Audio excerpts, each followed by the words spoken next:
This week we finally left Terry to work on the floor.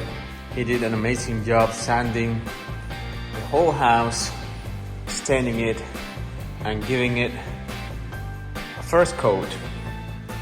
So we're still gonna be working on it this week, but the floor is looking awesome. It's pretty good what Lance and Sandra wanted. Oh, I hope it's going to be when we reach the end of the project, but it just looks amazing.